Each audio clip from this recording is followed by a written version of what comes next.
Jornal do Almoço. Oferecimento.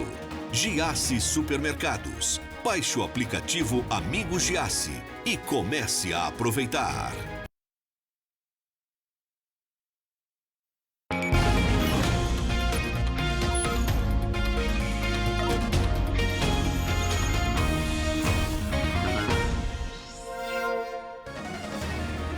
Onze horas 45 minutinhos, muito bom dia para você. Seja bem-vindo ao nosso Jornal do Almoço. Estamos dando sequência, então, à série de entrevistas com os candidatos ao governo de Santa Catarina a partir de hoje.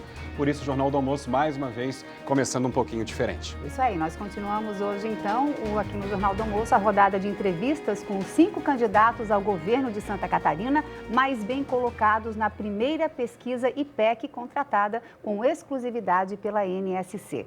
Todas as entrevistas têm como objetivo as discussões e as ideias propositivas com ênfase no aprofundamento do programa de governo de cada um dos candidatos. Desta forma, os eleitores poderão decidir seus votos com tranquilidade, com consciência, sempre visando o fortalecimento da democracia e uma Santa Catarina ainda melhor. A ordem dos entrevistados foi definida por sorteio. Ontem recebemos aqui nos nossos estúdios o candidato Jean Loureiro, do União Brasil. Hoje é a vez do candidato Esperidião Amin, do Progressistas. Quarta-feira, Carlos Moisés da Silva, do Republicanos. Depois, na quinta, Jorginho Melo, do PL. E fechamos essa série na sexta-feira com Décio Lima, do PT. O tempo de cada entrevista é de aproximadamente 30 minutos, 29 minutos, mais 1 minuto para as considerações finais. Bom dia, candidatos. Muito bem-vindo. Bom dia. Obrigado por estar aqui conosco. Candidato, seu tempo começa a partir do início da sua primeira resposta. Candidato, lá atrás, em 2008, enquanto candidato à Prefeitura de Florianópolis, o senhor disse o seguinte, que deveria ser a sua última tentativa para um cargo do Executivo. Quase 15 anos se passaram, o senhor mudou de ideia, é candidato de novo. Por que mudou de opinião e o que tem a oferecer aos catarinenses? Porque eu sinto que tenho a obrigação como cidadão, como integrante do mesmo partido ao longo da minha história, de comparecer neste momento difícil da vida do Brasil, e especialmente de Santa Catarina, e oferecer o que eu tenho de mais importante como patrimônio político.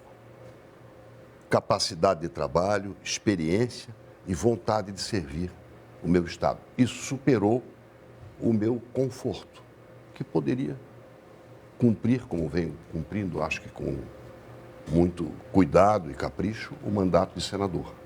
No mesmo tempo, eu estou me entregando a essa fascinante aventura de voltar ao governo de Santa Catarina por 4 anos, se o eleitor desejar.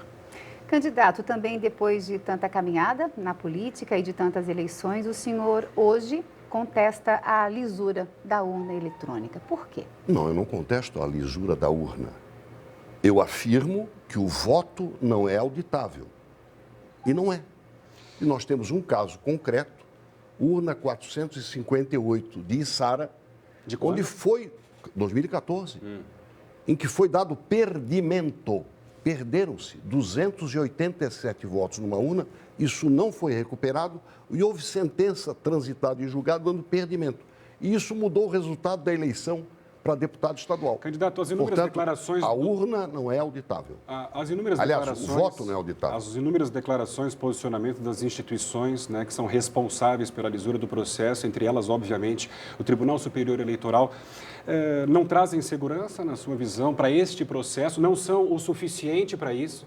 Nem para mim, nem para a Índia, que é a maior democracia do mundo. 875 milhões de votos. Lá o voto é auditável. Pelo menos em parte das urnas, por amostragem. Ou seja, aquilo que nós aprovamos aqui e não deixaram acontecer, que é ter o voto impresso, não num rolinho para você identificar. Isso acontece na urna da Índia, que é um país desenvolvido do ponto de vista tecnológico, haja vista a existência de Bangalore. Ou seja, o voto é auditável, pelo menos por amostragem. Quanto a lisura e fraude, você não vai encontrar nenhuma declaração Mais minha. candidato. Agora, tecnologicamente, nós teremos, na próxima geração de urnas, a auditabilidade do voto, que hoje não existe. Só complementando a pergunta do Faraco, né? Tanto o senhor, sua esposa, seu filho foram eleitos por essa urna eletrônica e ainda assim o senhor contesta esse Depois de processo? 2014, Depois de 2014, inclusive. isso, Não, em inclusive. 2014, 2018. Ou seja, eu estou afirmando que o voto não é auditável e isso tem que ser conseguido. Ou seja, a urna atual, como qualquer aparelho tecnologicamente produzido, vai ser aperfeiçoada e nós teremos aqui o modelo que na Índia já existe para que o voto seja auditável, ao menos por amostragem. De qualquer forma, a gente reforça aqui que os posicionamentos das instituições Isso é um fato. Responsáveis diretamente, o próprio TSE já afirmou várias vezes isso em outras oportunidades. Não, ninguém no TSE me disse que o voto é auditável. Não, diz que o Ele processo diz é que seguro, o sistema é auditável e que a urna é auditável. confiável. Eu não estou dizendo outra Bom, coisa. seguimos O para a voto próxima. não é auditável. Candidato, vamos lá. O senhor apoia o presidente Jair Bolsonaro? Sim. Uma das principais críticas aqui no estado de Santa Catarina é que pagamos muitos impostos e pouco volta para o estado. O que o senhor pretende fazer para que esse cenário mude, já que o senhor apoia o presidente da República, Jair Bolsonaro? Como senador, participei de um esforço que fez, por exemplo, em matéria de rodovias, que nós passássemos da 7ª posição no Orçamento Geral da União para a 3ª. É pouco. Muito. E o recurso é pouco também. Os recursos para a infraestrutura são insuficientes. Por isso, eu estou desenvolvendo um projeto que não é só meu, de institucionalizar a participação do governo do Estado na execução de obras federais, por exemplo, a 470, num pacto, numa parceria, tendo os recursos transferidos valer para abater a nossa dívida. Este é o meu projeto. Para quê? Para que o próprio governo possa acelerar as suas obras federais. Nós já executamos obras federais. Eu executei a 163, executei Canoinhas, Porto União, obras na 470, na 282, e o Estado foi ressarcido. Isso especificamente em relação às rodovias. Num Sim. cenário geral, não se investe pouco de verba federal em Santa Catarina perto daquilo que a gente entrega? O nosso principal déficit é na infraestrutura, não só rodoviária, mas também nos portos, nos aeroportos e na busca de ferrovias.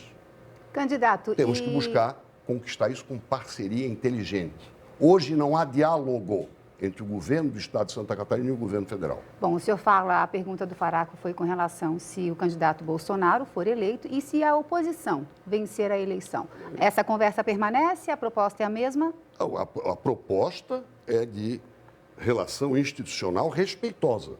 Eu já perdi e já ganhei eleições.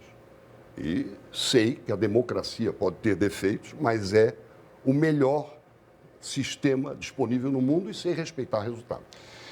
Candidato, orçamento secreto, amplamente discutido aí nos últimos meses, no país inteiro, uma verba de mais de 3 bilhões de reais que a população não sabe, pelo menos não com detalhes ao certo, como os parlamentares estão usando. Inclusive, o senhor votou a favor e, pelas informações, o senhor pode confirmar aqui, inclusive, para todos os catarinenses, teria usado aproximadamente 36 milhões de reais, esse montante. Para onde foi esse dinheiro? Olha, esses recursos não são secretos. Todos eles, pelo menos de minha parte, são tão identificados que você falou a cifra correta. Para onde foi esse dinheiro? Especialmente para a saúde. No mínimo, 50% é sempre para a saúde. E o restante são emendas, geralmente voltadas para obras executadas pelos municípios ou para equipamentos dos O municípios. senhor tem detalhes assim na saúde? Para onde foi exatamente? Mas, olha, especialmente para hospitais comunitários. Eles atendem 78% dos pacientes do SUS. Então, no mínimo 50%, tanto das emendas individuais, que também são estabelecidas como regra constitucional, e eu ajudei a aprovar. As emendas de bancada, eu fui o relator da emenda constitucional número 100. Se você me perguntar agora, no meu mandato, na prestação de contas do meu mandato, tudo isso é rigorosamente declarado. E a RP9, que alguns chamam de orçamento secreto, e eu votei a favor para que não seja secreto. Tanto é que você sabe, acho que eu indiquei. Estão lá, no mínimo 50% tem que ser para a saúde. Aliás, em todas. Tanto na individual, quanto na de bancada, quanto na do RP9. O que eu acho é que no futuro a RP9 continuará existindo como emenda para fortalecer as emendas de bancada e, com isso, dar mais força para que os estados reclamem menos de tratamento discriminatório. A RP9 não é um erro em si. O erro é que ela não sistematizou para ser, através de emenda constitucional, mais um direito do parlamento de indicar a destinação. Há 15 anos se falava mal da emenda individual, hoje ninguém mais fala. Está estabelecida por emenda constitucional e eu fui relator junto com o deputado Hélio Lopes. A emenda constitucional número 100 destina para Santa Catarina 250 milhões por ano, para o estado de Santa Catarina. E a RP9 vai fazer isso também, tanto no nível federal quanto estadual e, quem sabe, municipal. Deixa eu voltar a conversar um pouquinho com o senhor sobre obras em rodovias federais, né? O governo do estado aplicou aí 465 milhões e o senhor defendeu essa compensação, o que não deu certo, né? Vai dar certo. Se eleito, pois é, como é que o senhor pretende fazer com que dê certo? Primeiro, nós vamos derrubar o veto, que é um veto inconsistente. E, segundo, vamos abater só o que foi efetivamente Mas não pode ser aplicado. feito isso até agora? Isso não foi feito até agora. Até porque o governo, por falta de diálogo com o governo federal, só houve a concordância entre o governo federal e o governo estadual depois de 8 horas e meia de debate. Candidato, e a bancada federal? bancada, Foi a bancada que fez a... Mas por que as negociações fracassaram? Não, as negociações deram certo. O governo do estado começou a liberar os recursos depois de 8 meses do anúncio. E a compensação? A compensação, nós apresentamos 3 projetos. Um foi aprovado por unanimidade, recebeu o veto, nós vamos derrubar o veto. Isso é uma luta que não termina num ano. O senhor tem convicção que o veto será derrubado? Convicção absoluta. Todos os líderes concordaram. Como é que derruba o veto? É a maioria. A totalidade concordou. Sabe por que vai ser derrubado? Porque nós estamos do lado certo. Eu já coloquei dinheiro para eu fazer a obra e o governo federal me ressarciu. Agora é o governo federal que está executando a obra e eu estou colocando o dinheiro. Não é justo que ele abata da minha dívida?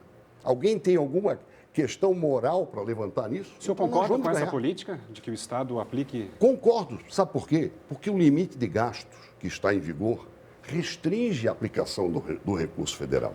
Você vê que coisa irônica.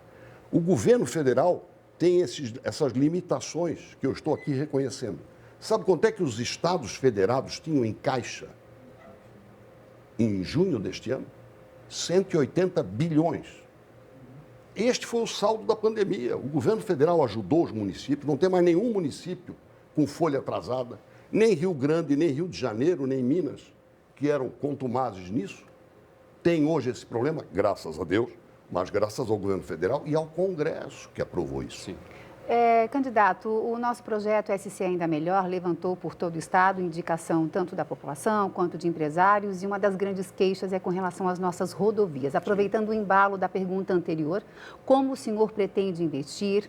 O que vai ser sua prioridade nesse momento? Já mapeou o que está de mais complicado aqui no nosso estado? As estaduais, Eu né? mapeei o caminho. O caminho é as obras federais. Nós temos que aportar recursos e abater a dívida. 1, 2, 3, 4, 5 projetos de lei três projetos de lei estão tramitando neste momento. Faremos, em conjunto com a bancada, seguir o mesmo caminho. Nas rodovias estaduais, nós temos que ter um plano de manutenção para não corrermos o risco que estamos correndo de ver estradas envelhecerem e se transformarem num atraso para a nossa logística de estado exportador e que precisa fazer circular predominantemente por rodovias, por falta de outros modais, a nossa riqueza e a nossa gente. Então, eu fui secretário de Transportes e Obras, fui governador 2 vezes, nós executamos obras pioneiras em Santa Catarina, algumas federais, inclusive, e podemos fazer muito melhor. Então, com base na experiência, nós vamos ter um plano de manutenção, que Santa Catarina não tem. E as requisições de reabilitação, revitalização de rodovia hoje, são espasmódicas. Olha, aquela ali quebrou. Então, isso não pode ser assim. Tem que ter um plano sistemático e um custeio permanente para isso. Candidato, saúde. Um dos grandes pontos, amplamente discutido aqui no estado de Santa Catarina, fila, né, represada, aí, principalmente por causa da pandemia, para cirurgias eletivas. Esse número que, de acordo com a Secretaria de Estado da Saúde, são números oficiais, chegou a 104 mil, os números mais antigos baixaram um pouquinho, mas muita gente entrou esse ano também, está em torno de 103 mil a fila pelos números oficiais do governo de Santa Catarina. O que o senhor pretende fazer para baixar esse número? Isso aí é uma vergonha, porque oncologia, tratamento de mulheres, ou seja, as doenças próprias, e ortopedia. Você sabe o que significa você deixar na fila alguém com câncer? A pandemia não justifica... Não justifica isso, especialmente porque não faltou dinheiro. Tanto não faltou que não falta Pix. Então, faltou um mínimo de entrosamento entre o Estado e os hospitais filantrópicos, que respondem por 78% do atendimento do SUS, e uma contratação honesta desses serviços, permitindo, primeiro, resolver a emergência e regionalizar o atendimento da média e da alta complexidade. Vamos dar um exemplo. Chapecó. Eu tive o privilégio de construir o hospital e colocar radioterapia lá. Você já imaginou? Sair de Itapiranga e vir fazer tratamento aqui, não está na porta da casa dele, mas está mais perto. Ô, candidato, e como é que o senhor pretende, então, essa regionalização, levando, né? A gente pode falar em ampliação com construção de novos hospitais, ampliação do que já existe. Estou falando agora também da mão de obra, que é um dos grandes percalços hoje, porque as pessoas são pouco valorizadas, então a gente está à procura de médico, de pediatra, de atendente, que não é valorizado com salário. Então, como é que o senhor pretende lidar nessa situação? Primeiro, eu ajudei a aprovar o piso salarial da enfermagem. E acho uma barbaridade um ministro sustar isso. Uma decisão monocrática de alguém que não foi eleito sustar o que o Congresso, que representa a nação, aprovou. Certamente, se fosse o salário de um de cima, não fariam isso. Mas para enfermeiro, valeu esta regra maldosa. Então, em primeiro lugar, valorizar as pessoas. Segundo, regionalizar significa colocar o atendimento de alta complexidade e média complexidade mais perto da casa, não é na porta da casa. Isso nós já fizemos. Nós levamos tratamento oncológico e cardiológico para onde? Para o Hospital São José. Mas tem planejamento para isso acontecer em outras regiões do estado? Tem um planejamento que, infelizmente, não prosseguiu. E o que é pior é o não aproveitamento do prédio já pronto. Marieta Conder Bornhausen, de Itajaí, tem uma construção de 15 mil metros quadrados e tem um outro prédio de 22.500, que já estava quase pronto. E o governo do estado quis fazer... Mas eu queria ouvir sua proposta, fazer um hospital de campanha em Itajaí. A minha proposta é fazer esse hospital receber o seu primeiro cliente. Não recebeu nenhum paciente ainda. Esse prédio de 22.500 metros quadrados, pronto há quase 4 anos, não recebeu nenhum paciente e tem fila. Então, primeiro, aproveitar o que existe, contratar a regionalização via hospitais comunitários, municipais. Joinville, vou dar casos concretos.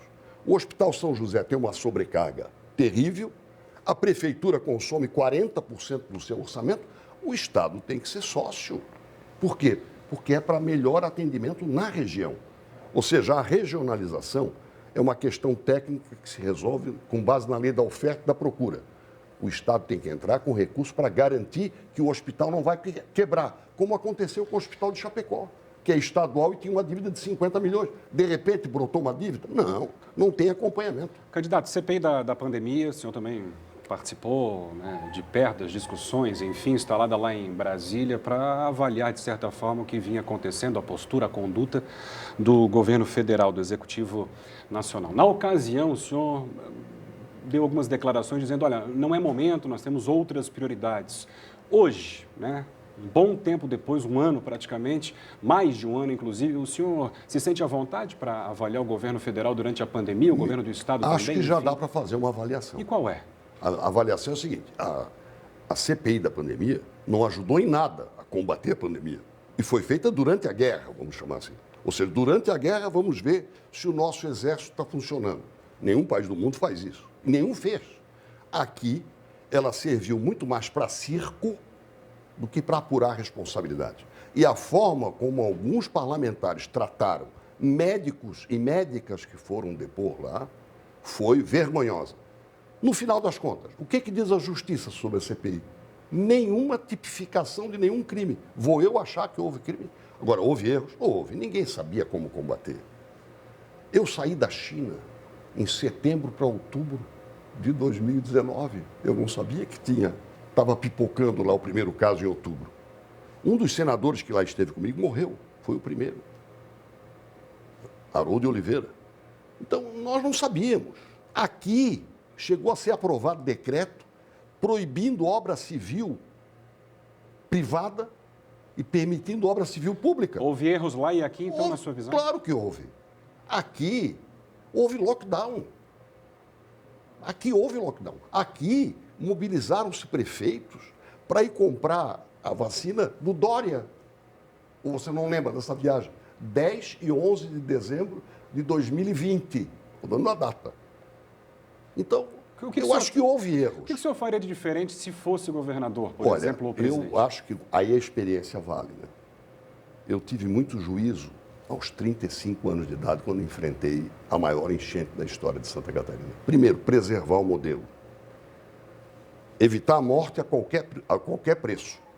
Seguir a ciência, mas não destruir a economia. E aqui se misturaram coisas. Eu não estou culpando, não estou tornando doloso o equívoco. É natural. Há livros que descrevem todas as epidemias da história.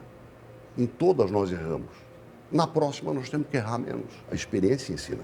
Só lembrando que a CPI, né, ela levantou indícios de corrupção, ela facilitou o acesso da vacina à população também, com o que concluiu, só para a gente contextualizar essa questão da CPI da pandemia. Laine, com todo respeito, a CPI da pandemia não facilitou compra nenhuma. Quem facilitou fomos nós, que criamos uma comissão para acompanhar tanto o atendimento econômico, especialmente para a microempresa, quanto o auxílio emergencial, quanto a compra. A compra das vacinas foi apresentada para nós no dia 14 de dezembro de 2020, numa sessão presidida, por sinal, pela senadora Leila de Barros, de Brasília. Então, nós cobramos isto. E o governo, no dia 14 de dezembro, anunciou 20 bilhões para a compra da vacina que tiver. E até aquela época não tinha vacina. Eu tive na minha casa esse problema. Nós atrasamos, né, no país. Em relação a quem? Em relação à Inglaterra e aos Estados Unidos, que são os fabricantes. Em relação ao Mas que a própria poderíamos ter CPI feito. levantou que muitas vidas, Olha, mais de 100, muitas vidas foram perdidas em função dos atrasos e dos indícios de corrupção que essa CPI levantou. Primeiro, indício de corrupção, eu acho que pode ser levantado hoje. O que se faz sobre corrupção? Tem alguém sendo em curso? Não conheço. Então, cabe à Justiça. Toda a CPI termina, Laine, no Ministério Público. O Ministério Público não apontou ninguém ainda. A CPI foi uma solução política que eu acho que foi inoportuna e não ajudou a comprar uma vacina. E se existe CPI para ser feita sobre compra de vacina, que eu saiba, tem sobre respiradores aqui em São Paulo, sobre compra de vacinas no Nordeste do Brasil. 50 milhões pagos e a vacina não chegou. Então, isso tudo vai ser investigado. Agora, fazer naquele momento em que nós estávamos ainda confusos, Sim. Eu achei e acho que não era oportuno. Candidato, dando sequência à nossa conversa, à nossa entrevista, cenário de violência contra a mulher é mais um ano triste demais aqui no estado de Santa Catarina, pelos números que a gente tem apresentado quase que todos os dias, aqui no Jornal do Almoço, inclusive. Quais os seus projetos, a sua proposta? Número 1, um pouco de história. Primeira delegacia da mulher, lá atrás. O que se queria? Que a mulher dissesse. Hoje, o mal é menor porque a mulher está denunciando. Então, nós temos que tratar disso com uma equipe complementar. Não só com a polícia, mas com psicólogo, com assistência social. Para quê? Para dar efetivamente proteção e, quando cabível, punição exemplar. E me preocupa hoje que nós possamos estabelecer esse parâmetro, porque isso é uma coisa mais científica do que política. Nós temos que compatibilizar que não é uma especialidade só que vai tratar desse assunto, não é só a polícia. São esses outros que eu mencionei. E estou preocupado com a subnotificação da criança e do idoso. Porque nós sabemos que aumentou a agressão, tanto à criança quanto ao idoso, durante a pandemia. É o que se sabe. Mas a notificação que está acontecendo por parte da violência da mulher, primeiro é um vexame para nós, ainda mais para um estado. Santa Catarina, Anita Garibaldi, Antonieta de Barros, é um estado com tantos bons exemplos femininos. Eu não vou mencioná-la ainda, porque não está na pauta, mas merece. O que eu quero dizer, um estado que tem a graça de ter esses padrões femininos, ser, hoje, notório na agressão à mulher, isso é uma vergonha que nós temos que combater com ciência e determinação. Seguimos aqui com seus projetos também, agora falando do saneamento básico, que é uma vergonha em Santa Catarina, apenas 25,3% da população do estado tem acesso ao tratamento de esgoto. O que o senhor pretende fazer para o saneamento aqui no estado? Nós temos hoje um marco legal nacional, ajudei a aprovar. Ou seja, nós temos uma data para chegar lá. A Casan, como empresa pública do estado, tem que liderar isto e prestar contas mensal, semestral e anualmente de quanto progrediram, independente se a concessão é dela ou de outrem, se é do município. Vou dar um exemplo concreto. Balneário Camboriú e Camboriú têm que ser estimulados pelo governo, pelo Ministério Público, a nos darem um exemplo muito fácil, né? A região mais valorizada do Brasil e não consegue ter o prosseguimento da obra de saneamento que eu inaugurei em 1985, quer dizer, ampliou em Balneário Camboriú, mas não ampliou em Camboriú. Não resolveu nada. Porque o rio Camboriú, que quer dizer rio limpo, não está limpo. Então, exemplos como este têm que ser perseguidos com determinação e acho que a Casan pode liderar a análise, o observatório disso.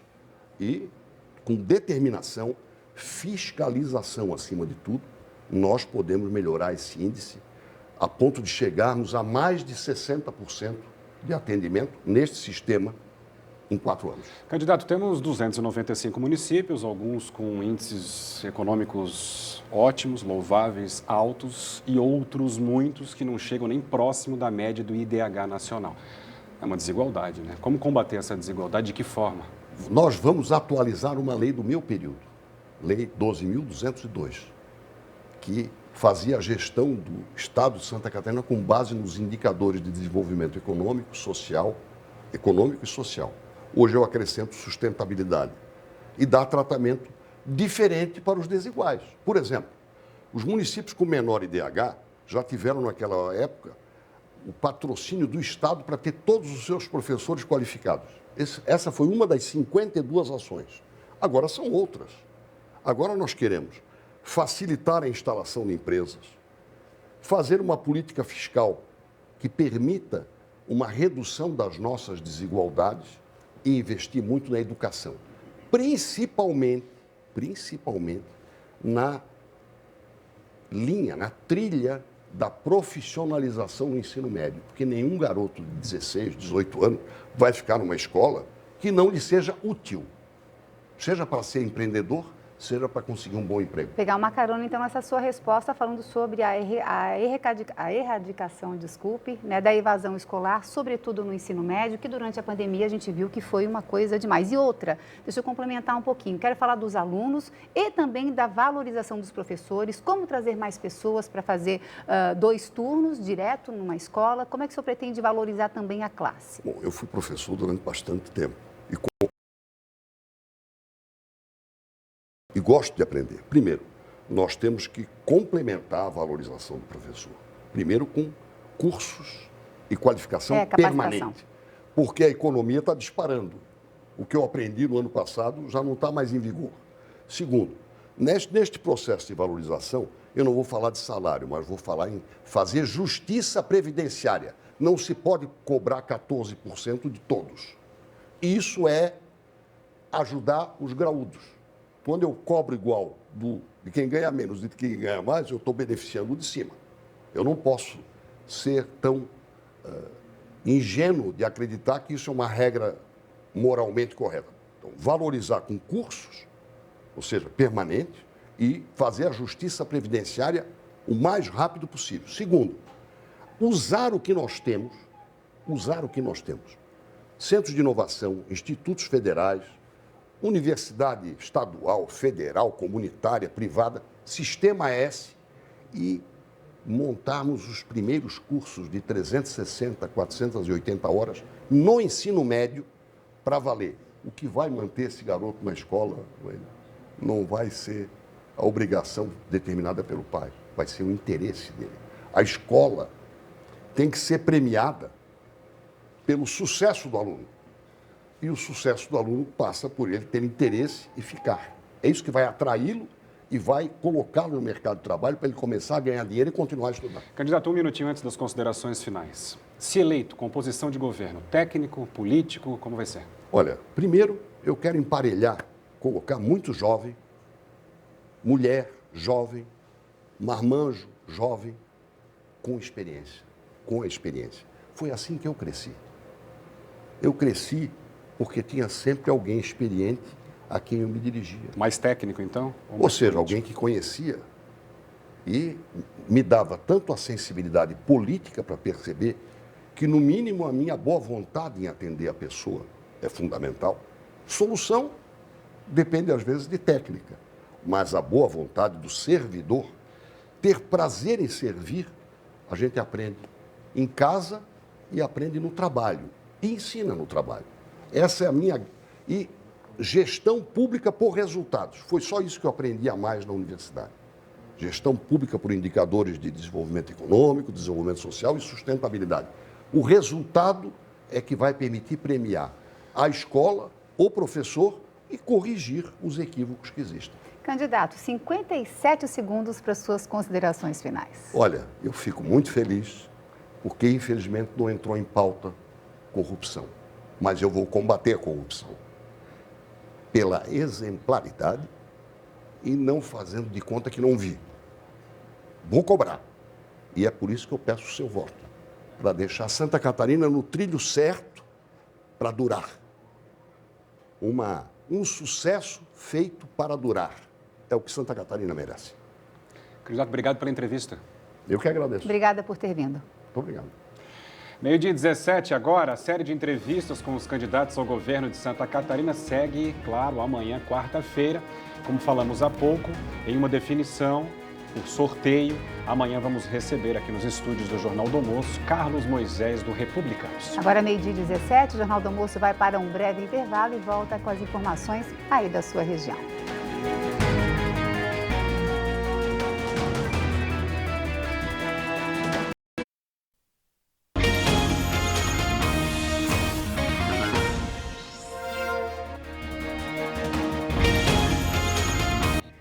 Acerte seu relógio com a gente, agora 12h20. Nós já estamos de volta com o seu Jornal do Almoço, agora com as notícias de Criciúma e região, ao vivo, aqui direto do estúdio da NSC TV, em Criciúma, para todo o sul do estado. Em Forquilinha, uma mulher foi vítima de tentativa de homicídio, aliás, feminicídio, na noite de ontem. O ex-companheiro dela teria feito vários disparos contra a vítima, isso segundo o relato da mulher. A gente vai para a nossa redação, porque o David Sacramento é quem tem mais detalhes sobre esse caso, né, David? Boa tarde.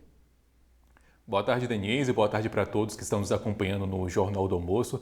Exatamente, esse caso aconteceu no bairro Nova York, em Forquilinha. A polícia foi acionada para atender uma tentativa de feminicídio. Quando os agentes chegaram no local, encontraram um veículo aberto e no chão tinha uma mulher bastante ferida. Isso foi uma tentativa de feminicídio, porque um homem, que é o principal suspeito, é o ex-namorado, o ex-marido dessa mulher, melhor dizendo, e que já não estava mais no local. Quando essa mulher foi encaminhada ao Hospital São José daqui de Criciúma, a polícia indagou ela o que havia acontecido. No relato da vítima, ela disse que os dois, ela e esse suspeito desses disparos, estavam conversando para tentar reatar um relacionamento antigo. Só que em um dado momento da conversa, os dois começaram a conversar sobre relacionamentos que eles haviam tido antes desse possível retorno, dessa possível tentativa de reatar o relacionamento. Aconteceu que a mulher relatou a ele que ela tinha se relacionado com um dos amigos dele e ele não gostou dessa conversa, não aceitava esse relacionamento, saiu muito chateado, disse que não estava se sentindo bem e foi em direção ao veículo, ao carro dele, que foi achado pela polícia, que nós falamos aqui no início. Lá ele sacou um revólver e atirou cerca de 6 vezes contra a mulher. Só que dessas 6 vezes, apenas 4 disparos pegaram nessa mulher e ela acabou realmente se ferindo bastante. No hospital, a mãe da mulher disse o seguinte, que ela estava na cozinha quando ela ouviu esses disparos de arma de fogo. E quando ela saiu para olhar o que tinha acontecido, esses disparos vinham em direção à residência da filha dela, ela encontrou a filha no chão já bastante ferida e se arrastando e pedindo socorro. Segundo o relato da mãe, a filha só aceitaria reatar esse relacionamento por medo deste homem. A polícia já não encontrou mais ele no local do crime, no local dos disparos, ele já havia fugido, agora é considerado foragido e claro que a polícia está investigando para saber realmente toda a motivação desse crime e, claro, prender esse homem aí que nesse momento ainda se encontra foragido, Denise. Por pouco não foi uma tragédia maior, né, David? Obrigada, viu, pelas tuas informações, um bom trabalho para você por aí. Uma manutenção na rede de água de Tubarão pode deixar alguns lugares da cidade sem água a partir da noite de hoje. Os bairros Fábio Silva, São João Margem Direita, quilômetro 60, quilômetro 63, Guarda Margem Direita e Guarda Margem Esquerda devem ser afetados. A Tubarão Saneamento orienta que os moradores dessas localidades fechem o registro do cavalete às 9 horas da noite de hoje e abram a partir das 6 da manhã de amanhã, quarta-feira. Pelo WhatsApp da concessionária, que é esse que está aparecendo aqui na sua tela, 99168-5827, dá para tirar dúvidas e solicitar atendimento. A coloração da água pode apresentar aí alguma alteração quando o serviço for concluído. E em caso de chuva ou outras interferências, a manutenção, esse serviço poderá ser cancelado. Agora a gente vai para mais um intervalo aqui no seu Jornal do Almoço. Na volta, vamos falar sobre oportunidades de capacitação para o mercado de trabalho que estão sendo oferecidas em Içara. E tem também a previsão do tempo em 2 minutinhos. O JA está de volta.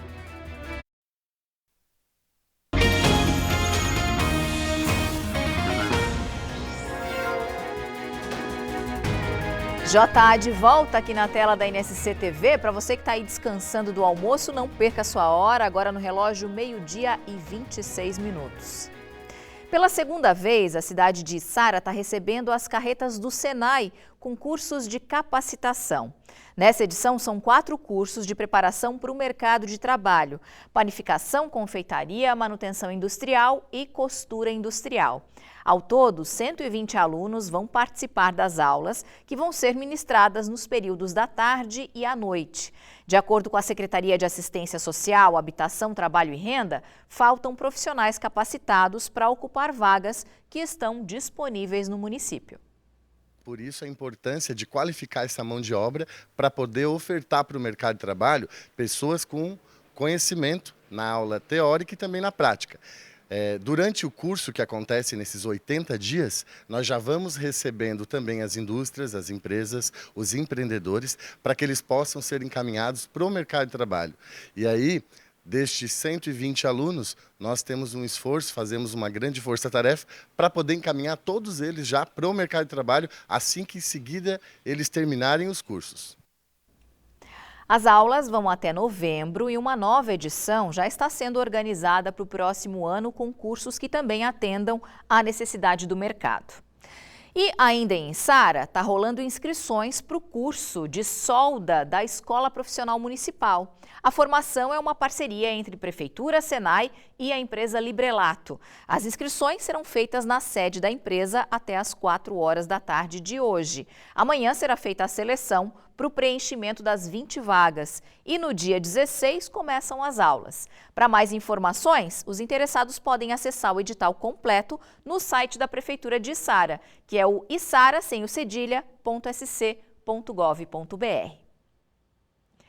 É hora da gente saber da previsão do tempo que está chegando por aqui para nos contar como é que ficam as próximas horas e os próximos dias. Olha só.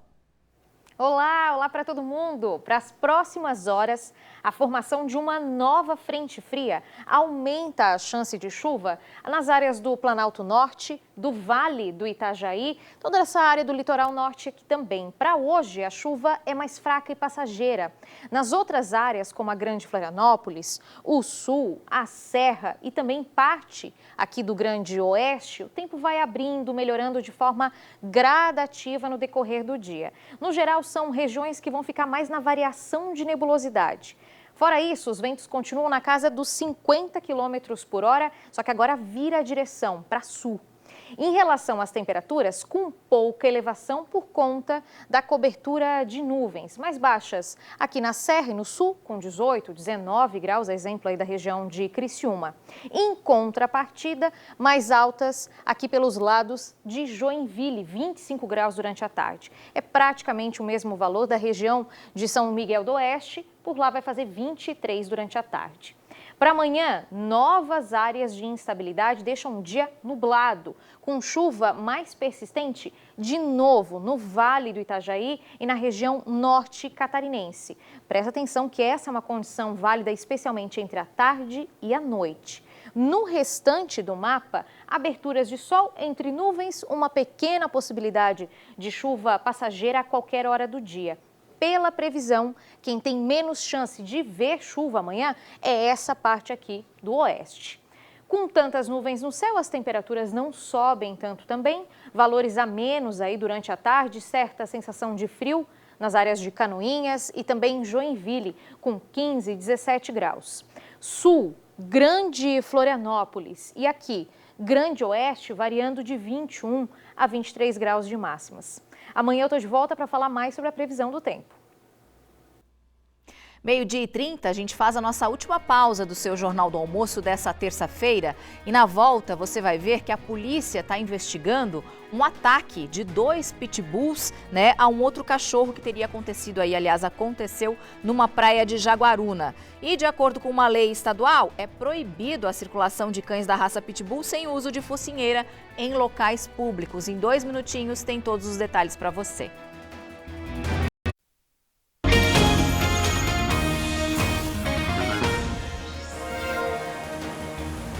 Jornal do Almoço de volta, acerte o seu relógio com a gente, agora 12h, 33 minutinhos.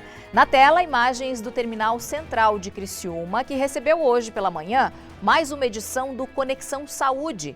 São atendimentos para aferir pressão arterial, calcular IMC, fazer alguns testes rápidos e também orientações de profissionais da saúde. Todo o atendimento é de graça para os usuários do transporte coletivo da cidade e teve bastante movimento hoje pela manhã por lá. O próximo Conexão Saúde já tem data marcada, anota aí, será dia 1º de outubro. Essa ação, aliás, dia 11 de outubro, perdão. Essa ação é sempre realizada nas segundas, terças-feiras de cada mês e é das 8h30 da manhã até as 11h30 da manhã. A polícia está investigando um ataque de pitbulls a um outro cachorro em uma praia de Jaguaruna. De acordo com uma lei estadual, é proibido a circulação de cães da raça pitbull sem o uso de focinheira em locais públicos. O ataque foi registrado na Praia do Camacho, em Jaguaruna, no fim de semana. As cenas gravadas por testemunhas são fortes e mostram 3 cães da raça Pitbull atacando um cachorro de menor porte. O vídeo também registrou um homem e uma mulher que seriam os donos dos Pitbulls. No momento da gravação, eles pareciam tentar separar os cachorros. O animal que aparece sendo atacado no vídeo pertencia a Janaína. Ela criava o cachorro junto com a sobrinha há 4 anos. Branco foi o nome escolhido pela família. Segundo a Janaína, no domingo ela e a sobrinha decidiram passear na praia com o cão. O Branco foi atacado pelos pitbulls quando as duas decidiram parar para fazer uma fotografia. A gente só viu quando ele já tinha atacou o cachorro e já foi jogando assim ele para dentro d'água. Não deu de ver mais nada. Janaína acredita que os pitbulls tenham sido soltos pelo casal que aparece no vídeo de propósito. Para ela, o objetivo seria atacar cães em situação de rua que estivessem na praia.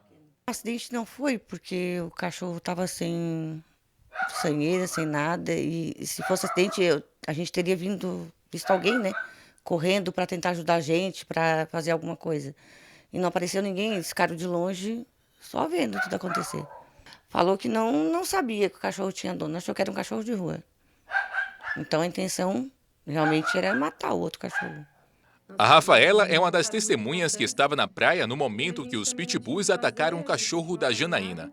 Ela conta que os pitbulls do mesmo casal já haviam mordido outro cachorro em outra parte da mesma praia. Uma pessoa que fez as filmagens e conversou com a gente, contou que chegou na praia com eles e que, inclusive, o dono já tinha contado que eles estavam na Barra do Camacho e que o cachorro já tinha brigado com outro cachorro lá e caído na barra, dentro da água, brigando com outro cachorro, e que ele resolveu ir para Garopaba do Sul porque lá era mais calmo. Então, isso mostra a responsabilidade dos tutores que tiraram o cachorro violento de um lugar com movimento e levaram para outro que também tem movimento, prejudicando quem frequenta o local, né?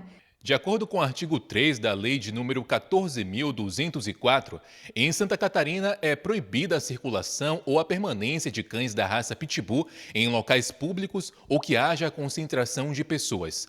A circulação de cães da raça Pitbull só é permitida se conduzidos por pessoas maiores de 18 anos com enforcador e focinheira. A legislação diz ainda que os proprietários ou condutores dos cães da raça Pitbull devem ser responsabilizados pelos danos que venham a ser causados pelo animal sob a guarda deles. E eles ficam sujeitos a sanções penais e legais existentes. Principais medidas a serem adotadas por pessoas que têm esses cães e circulam, têm esses cães legalmente, formalmente, é a utilização de focinheira, a utilização de coleiras com um sistema de enforcador, até para evitar um mal. Nesse momento foi com outro animal, né, que já é uma situação muito grave, mas o grande risco seria o ataque a pessoas, né, ou ataque até mesmo a crianças. Então, nesse sentido, a nossa legislação de Santa Catarina já prevê essa restrição. O comandante da Polícia Militar em Jaguaruna disse ainda que algumas testemunhas estão sendo ouvidas. A polícia também está analisando imagens de câmeras de monitoramento que tenham registrado os veículos que estavam no local no momento do ataque dos cães. A ideia é identificar os tutores dos pitbulls. Por parte da Polícia Militar, nós estamos coletando esses dados de uma forma bem genérica e mais informal, até porque o boletim de ocorrência nosso já foi feito. Mas é mais para amparar o serviço de todos os envolvidos nesse, como eu disse, os órgãos investigativos, o próprio Poder Executivo aqui da cidade e o Ministério Público, que quem regula e quem possivelmente fará ou não a denúncia em havendo elementos. Um caso grave aí que a gente vai com certeza continuar acompanhando aqui no Jornal do Almoço e trazendo todas as atualizações para os nossos telespectadores. O JA de hoje está quase no finzinho, mas antes tem o nosso tradicional espaço, né, para o pessoal que acompanha aqui o JA e manda os recadinhos. Olha aí, a Cristine, aniversário do SESC, com programações de graça durante todo o dia, gente. Vamos ouvir. Hoje o SESC completa 76 anos e essa é uma data muito especial para a gente. Para comemorar esse dia tão importante, a gente tem uma programação completa para você vir aqui participar conosco. Então hoje, às 14h30, o SESC de Criciúma faz uma roda de conversa sobre a saúde mental, um tema extremamente importante para todos nós, principalmente pós-pandemia. A programação continua ao longo da nossa tarde e noite. Às 19h30 temos então uma segunda roda de conversa sobre o direito das pessoas com deficiência, que também vai acontecer aqui no SESC, no bairro Pio Correia. E em paralelo a isso, também às 19h30, temos um aulão de ginástica aberto ao público para todo mundo que quiser chegar e participar. E também, para as crianças não ficarem de fora, a programação conta com a participação delas. Às 19h30, a criançada que vai acompanhar aí as famílias, ou mesmo só chegar, né, e poder aproveitar, a gente tem a oficina de bilboquê, também na nossa brinquedoteca, para que todo mundo possa aproveitar e comemorar junto essa data que é tão importante pra gente. 76 anos do SESC, você faz parte dessa história. Que bacana, fica aqui os nossos parabéns também. Obrigada, Cris, pelo recado aqui no JA. Temos mais recadinhos por aqui, gente. Produção aqui, ó. Diego Thompson, de Criciúma. No dia 15, agora de setembro, teremos um evento de graça em prol da aprendizagem em Criciúma, com a participação da Prefeitura e da SIC. Ao fim do encontro, teremos um coffee break para a interação aí dos participantes. E na tela está a programação. É um evento de graça, mas as vagas são limitadas. Então, você tem que procurar aí para fazer a sua sua inscrição. Obrigada, Diego, pela tua participação aqui no nosso JA, que vai ficando por aqui. Amanhã tem mais entrevista com mais um candidato a governador do estado e, em seguida, as notícias de Criciúma e região. Então, um abraço para você, boa tarde e até amanhã.